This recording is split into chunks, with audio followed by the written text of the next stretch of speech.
Bonjour à tous, on est le 30 mars, demain c'est le 31. Il est 13h45, je suis actuellement chez mes parents. Voilà, donc j'ai pas trop fait de vlog parce que j'ai rien fait d'intéressant ces derniers jours. Et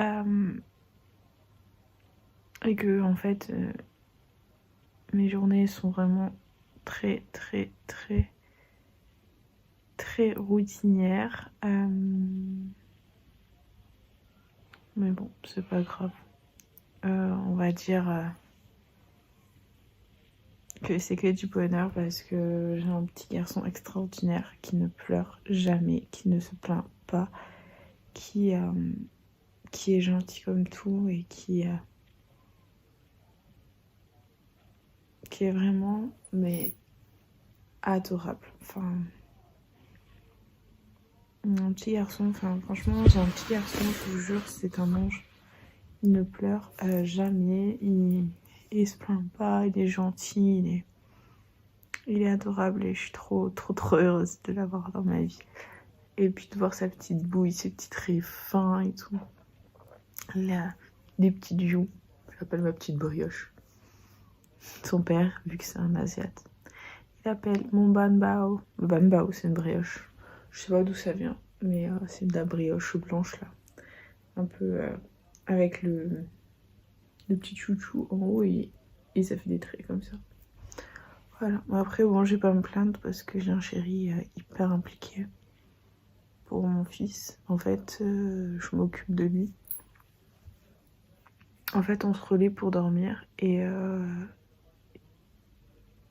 mon chéri, en fait, ça ne dérange pas d'avoir le sommeil saccadé. Mais moi, en fait, il faut que je dorme d'entrée la nuit. En fait, il faut que j'ai mes 5-6 heures d'affilée. Et je suis honnête, la nuit, je n'entends pas mon fils pleurer. En fait, il pleure tellement pas fort que je l'entends pas. Et j'avoue qu'il dort à côté de son père. Après, c'est le choix de son père. Il dort à côté de son fils. Voilà. Il l'a toujours voulu, il m'a demandé de dormir à côté du petit. Mais j'ai jamais voulu refuser. Et j'ai jamais refusé et du coup, ouais, il dort à côté du petit. Et en fait, pour la répartition, bon, chaque couple fonctionne différemment. Mais en gros, le soir, je m'occupe du petit jusqu'à minuit, 1h. Enfin, jusqu'à ce que je m'endorme, quoi. Minuit, 1h. En général, j'essaie de me coucher un peu tard pour faire dormir mon chéri un maximum. Vu que lui, en fait, son réveil, c'est à 5h. J'essaie de le faire dormir un maximum à partir de 21h, en fait. Du coup, moi, je me couche un peu plus tard. Et par contre, jusqu'à 6h, que mon chéri part à 6h moins le quart. Donc, à partir de 6h moins le quart, c'est moi qui prends le relais. Si le petit pleure, bon, voilà, si par exemple il pleure à 7h, bah, je dors jusqu'à 7h. En général, il se lève un moment. En général, il prend un bibi à 3h. En général, il fait minuit, 3h, 9-10h. Ouais, c'est ça. 13-14, 17-18, 20-21. Et minuit. Donc voilà, il fait pas ses nuits. Il a que 3 semaines, donc on va pas lui jeter la pierre. Mais voilà, j'ai un chéri hyper impliqué, hyper adorable, hyper gentil, hyper présent, hyper tout, quoi. Hyper trop top. Et voilà, du coup, j'avoue que je dors pas beaucoup. J'essaie de dormir le matin au max, mais en général, selon le temps que ça prend, en fait. Par exemple, si mon fils se réveille à 6h30, le temps de le changer, de le faire propre et de lui donner le bibi, en général, ça me prend une bonne heure. Et après, j'ai plus sommeil. Donc, je dors pas forcément. À la sieste, j'y arrive pas. La sieste, c'est pas mon truc à moi. La sieste, c'est plus le truc de mon chéri. Mon chéri, s'il fait la sieste, il va dormir 3 à 4. Voire il va dormir jusqu'au lendemain. Et du coup, moi, je suis pas quelqu'un qui fait la sieste. En fait, la plus grosse sieste que je pourrais faire, c'est 1 heure, quoi. Et encore,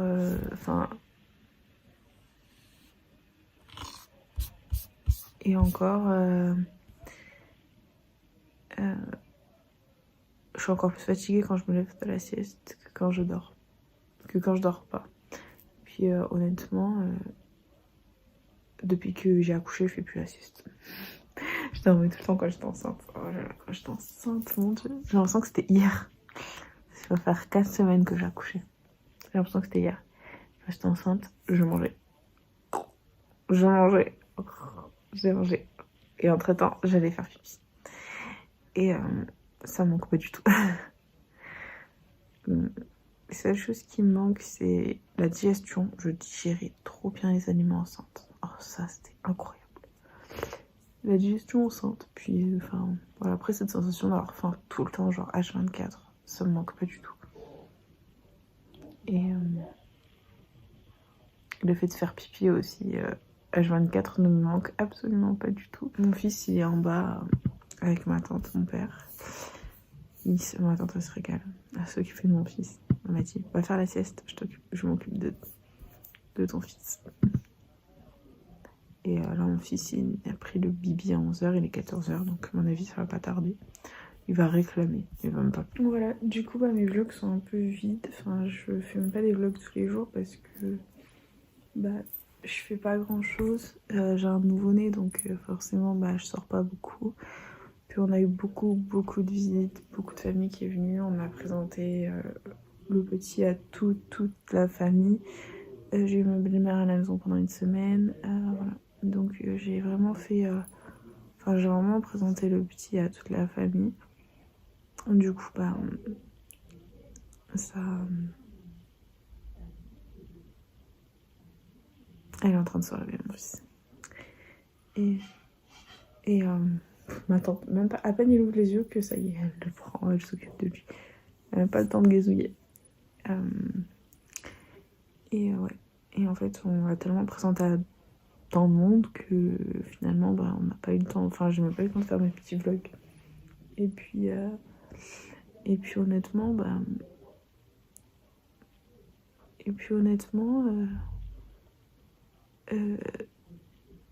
le temps passe tellement vite que c'est incroyable. Mon fils va avoir 4 semaines. 4 semaines. Donc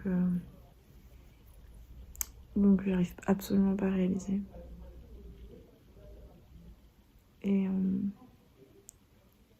moi, je suis avec mon chat. Ma tante, elle me dit, oh mon dieu, mais il est trempé. Il dormait. Il a fait pipi.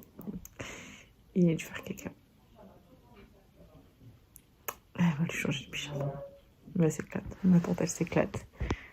Regarde à qui est à côté de moi. Moi, je suis avec mon chat. J'adore. Ouais, voilà, j'ai pas fait grand chose d'extraordinaire. J'avoue que je déprime un peu. J'ai quelques symptômes postpartum. J'ai je sais pas si c'est une cicatrice que je ne vois pas en fait. J'ai là où... En fait, j'ai une déchirure et là où j'ai mes poings, j'ai hyper mal. Et je sais pas si c'est normal qu'au bout de 4 semaines, j'ai encore mal à mes poings. Donc, j'ai rendez-vous vendredi chez ma sage-femme pour montrer. Je pense que c'est en train de s'infecter. Il y a un truc qui va pas en fait. Ensuite, qu'est-ce que j'ai comme symptômes ? Je perds des cheveux, ça, ouais. Je perds beaucoup de cheveux.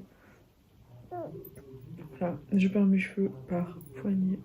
Je passerai la spie après. Je perds mes cheveux et j'ai 2 symptômes qui sont affreux. Postpartum, c'est le premier, alors ça c'est un truc auquel je ne m'y attendais absolument pas. J'ai tous les symptômes du canal carpien dans les 2 mains. 100 fois plus dans la droite que dans la gauche. Et en fait le canal carpien, c'est un truc hyper fréquent chez la femme enceinte en fait. Chez la femme enceinte ou pendant postpartum. Et en fait, t'as l'avant-bras engourdi et les 3 premiers doigts engourdis. Mais genre tellement engourdis que ça fait mal. Et il y a des moments, c'est surtout la nuit et le matin quand je me lève. Et en fait, le matin quand je me lève, je suis toute seule. Et en fait, c'est tellement engourdi que je ne peux pas porter mon fils et je ne peux pas tenir mon fils. Et en fait, j'ai peur de tenir mon fils parce que j'ai peur de le faire tomber en fait. Et en fait, t'as les 3 doigts engourdis, tu ne sens plus tes doigts et t'as les mains lourdes et ça fait mal, surtout dans les poignets et tout, ça fait mal. Et j'ai aussi à la main gauche, mais 100 fois moins fort. Mais j'ai surtout la main droite, c'est l'horreur. Ce matin, tellement que j'avais mal, la douleur m'a réveillée. C'est pas de moi. Et en fait, ma mère, elle travaille dans un bloc opératoire qui contient un SOS main. Donc elle est hyper calée là-dedans. Et j'ai dit, maman, je crois que j'ai tous les symptômes du canal carpien. Et elle m'a dit, de toute façon, canal carpien et grossesse, ça va ensemble. Et je fais, oui, mais c'est postpartum, elle me dit. Que ce soit grossesse ou postpartum, elle me dit, avec la chute d'hormones. Elle me dit, le trop plein d'hormones, ça peut déclencher un canal carpien. Comme la chute d'hormones peut déclencher un canal carpien. Et elle me dit, il faut faire un électromyogramme. Et ensuite... voir un spécialiste de la main, voir s'il faut opérer ou pas. Et elle me dit, un canal carpien, c'est minimum 1 mois et demi d'arrêt. J'ai dit, quoi? Elle me dit, oui, 1 mois et demi d'arrêt minimum par mois. Sachant que tu peux pas te faire opérer les deux mains en même temps, sinon tu n'as plus de main. Voilà. Donc, comment dire que ça promet. Voilà. Mais je pense que ça, c'est un des symptômes postpartum qui est venu. Et bien sûr, le deuxième symptôme postpartum, c'est la déprime. J'ai la déprime. Donc, je sais pas si c'est une DEP ou c'est pas une DEP. Ça fait 3 semaines et demie que j'ai accouché et je suis en pleine déprime. J'essaie de garder le sourire, mais c'est pas facile.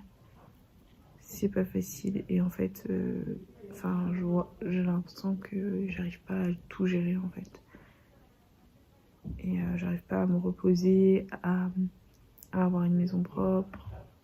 Bon, mon fils est toujours clean. Hein. Par contre, mon fils il manque de rien, il est toujours clean, il est toujours propre. Son sac est toujours fait, sa chambre est toujours nickel, chrome, bien désinfectée et tout. Mais le reste, j'ai ma machine à laver qui est en train de me lâcher. Du coup, ma mère, elle est venue à la maison.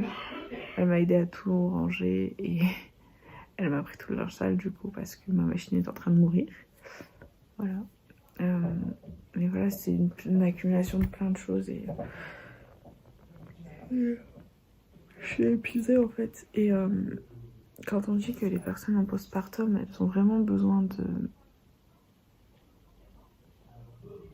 d'aide, mais c'est trop vrai en fait. Déjà, moi j'ai la chance d'avoir mon chéri les 15 premiers jours en fait. Et en fait, les 15 premiers jours, j'ai pu mener une vie plus ou moins normale. Parce qu'il y avait mon chéri à la maison, donc forcément j'étais moins fatiguée. J'étais plus en bombe, plus en forme, on vivait une vie plus ou moins normale en fait. Parce que il était avec moi, donc on était deux, on était une équipe, on se soudait, on se relayait tous, sachant que j'ai un fils qui est adorable et qui ne pleure jamais, regardez. Là, il est 14h, il a pris son biberon à 11h, ma tante était en train de le changer, il ne pleure même pas. Il pleure vraiment que quand il a les coliques ou quand il hurle quoi. Enfin, quand il a vraiment très très faim. Des fois le matin, quand il se lève, il a tellement faim qu'il hurle. Mais il vient de se réveiller de sa nuit, donc forcément, il a la dalle quoi. Mais sinon, il ne pleure jamais. C'est un petit garçon qui ne pleure jamais. Et voilà. Et du coup, il est... c'est un très gentil petit garçon. Et ouais, les 2 premières semaines, en fait, quand tu sors de la mater et que t'as le papa qui est avec toi, en fait, tu peux prendre soin de toi, tu peux faire plein de trucs. Et là, en fait, je suis toute seule. Et en fait, j'ai l'impression que j'arrive pas à tout gérer sur tous les fronts, en fait. Et en fait, être toute seule, c'est juste horrible. En fait, c'est pas le fait d'avoir un enfant, d'avoir des choses à gérer à la maison, tout ça, parce que ça, c'est faisable. Enfin, chez moi, c'est faisable, en fait. C'est vraiment pas le problème en soi. Vraiment, le problème en soi, moi, je trouve que c'est le fait d'être toute seule, en fait. C'est pour ça que je vais chez mes parents. Déjà, pour que mes parents puissent profiter du petit. Voilà. Et puis, comme il y a à peu près 800 mètres de chez mes parents, chez moi, j'y vais à pied. Ça me fait ma promenade du matin, ça me fait marcher, ça me fait profiter du soleil, ça me fait respirer l'air de dehors en fait. Et mais c'est pas ça le problème en soi. Le problème c'est d'être, enfin moi personnellement dans mon postpartum, le problème c'est d'être toute seule. C'est d'être toute seule en fait. C'est que moi j'ai pas du tout besoin d'être toute seule. C'est que mon chéri me manque affreusement en fait. Et je crois que c'est le plus dur en soi. C'est le plus dur. Ce matin, il y avait depuis lundi, il y a un voisin qui fait des travaux chez lui. Et je vous dis pas le bruit que ça fait. Et du coup, ça réveille mon fils. Alors, je vais chez mes parents. Au moment où mon fils il dort bien, avec la balade. Absé, il dort hyper bien. Là, il dort encore mieux. Là, il est sage. Et je vous jure que être seule pendant le postpartum, c'est juste horrible. En fait, ouais, c'est la solitude, la pire chose. Et les mamans solo, franchement, je leur adresse tout mon respect, tout mon mérite parce qu'elles sont trop fortes. Elles sont trop fortes. Et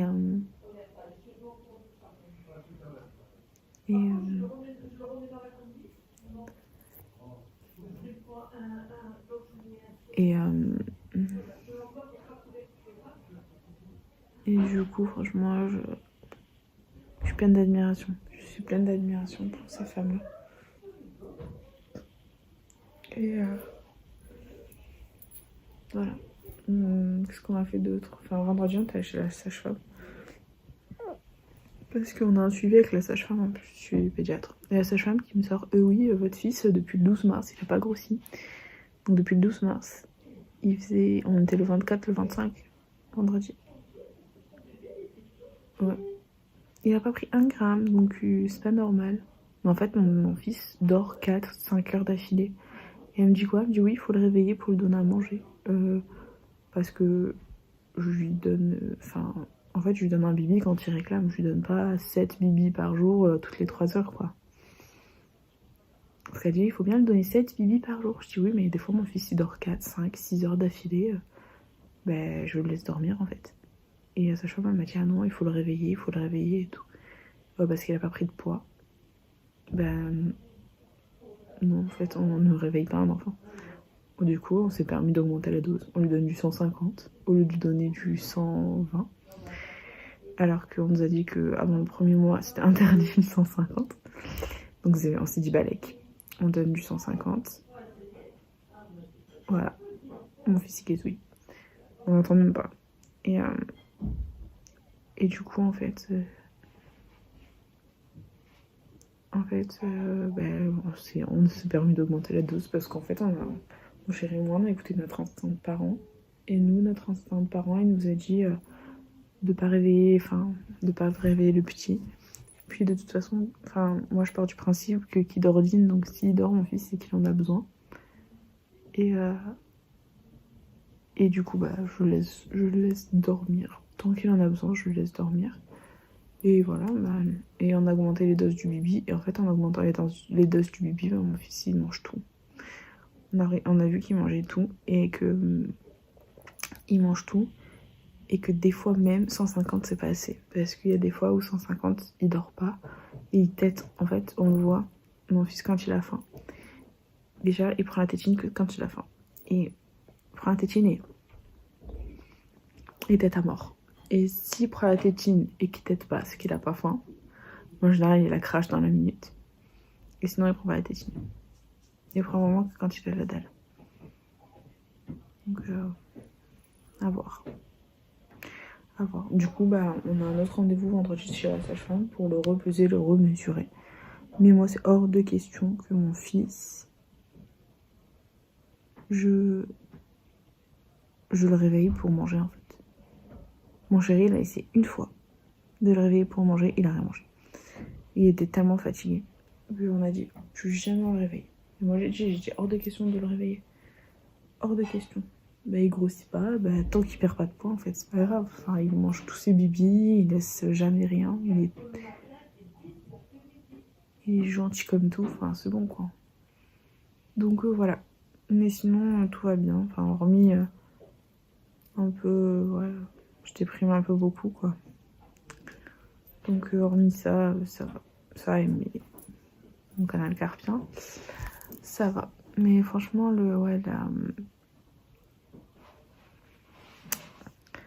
La dep, ouais, c'est pas facile. C'est pas facile la déprime parce que, bah, je le vois, hein.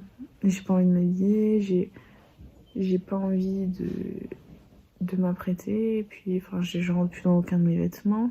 Je rentre dans aucun de mes vêtements. La robe en jean que je vous avais montré dans un vlog, le seul vêtement que je me suis acheté enceinte pour mon postpartum, je ne rentre pas dedans. C'est une taille 40. Sachant qu'avant grossesse, je faisais un 38, 36. Non, 36, non. Je suis jamais rentrée dans un 36. Enfin, je faisais un 38 avant grossesse. Et là, je ne rentre pas dans du 40. Donc voilà, je passe au 42. Après, c'est pas complexant pour moi. Mais en fait, c'est complexant dans le sens où j'ai plus de vêtements, j'ai plus rien à me mettre. Je sais pas comment mon corps va évoluer dans les prochains mois. Et du coup, c'est hyper complexant. Et ça me déprime en fait. Et j'ai pas de vêtements à me mettre. J'ai 2-3 petites robes un peu larges. Et c'est tout. C'est tout. J'ai rien d'autre à me mettre. Et c'est hyper déprimant. Je vous jure que c'est hyper déprimant. Faut que j'aille m'acheter des vêtements. Mais... en fait, le truc, c'est que je peux pas aller dans les grands magasins avec un nouveau-né. Vu que mon fils n'est pas vacciné et que maintenant, bah, il n'y a même plus les masques dans les magasins. Donc les gens... voilà, quoi, j'ai pas envie qu'ils refilent une merde à mon fils. Enfin, surtout que dans l'air, il doit y avoir des merdes et tout. Et du coup, bah, il faut que j'attende que mon fils soit vacciné ou faut que je fasse garder mon fils pour aller dans les grands magasins. Genre moi, je voudrais aller à Primark, quoi. Et voilà. Donc du coup, c'est un peu compliqué. Et j'ai pas de vêtements à me mettre. Je suis en legging toute la journée. J'aimerais me faire belle et tout, mais j'ai pas de vêtements. Je rentre même plus dans mes collants. Dans mes collants, je rentre même plus. Parce que j'avais des collants... d'avant grossesse, du coup, c'était de la taille S, je rentre plus dedans, dès que je les enfile, je les craque, ils sont trop serrés. Voilà, donc c'est un peu compliqué et je suis pas très bien dans mon corps. Je suis même pas bien du tout dans mon corps et paradoxalement, mon chéri, il m'a dit, t'es trop belle comme ça, il me dit, ne perds pas, ne perds pas de poids. Il me dit ouais, tu vas dégonfler parce que tu vas perdre le ventre de grossesse et le fait que ton corps il est gonflé pendant la grossesse. Il m'a dit perds pas tous les kilos de grossesse. Il me dit ne redeviens pas comme avant. Il me dit t'étais trop maigre avant et c'était pas beau. Il me dit pour moi avant grossesse t'étais pas loin de l'anorexie. Donc je veux pas perdre de poids, je veux juste me sentir bien dans ma peau, dans ma tête en fait. Et c'est vrai que je suis un peu triste. Je suis un peu triste et je me sens hyper seule. C'est pour ça que je vais chez mes parents tous les jours en fait.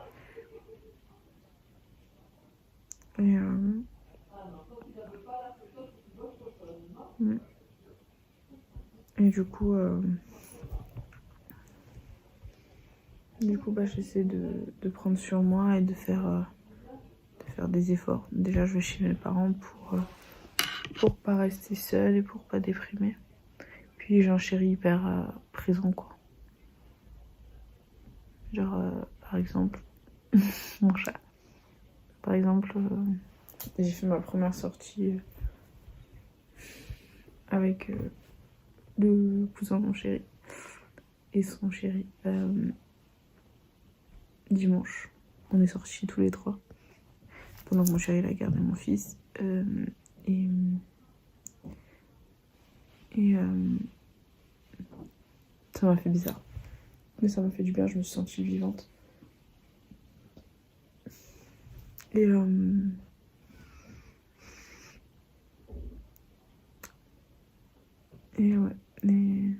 Et le soir, il me laisse choisir ce que je veux manger. Il fait à manger, enfin, il fait plein de trucs. Il est super adorable, il est trop cool. Il est trop cool, mon chéri. Déjà un chéri en or. Là, il est en train de rentrer du travail.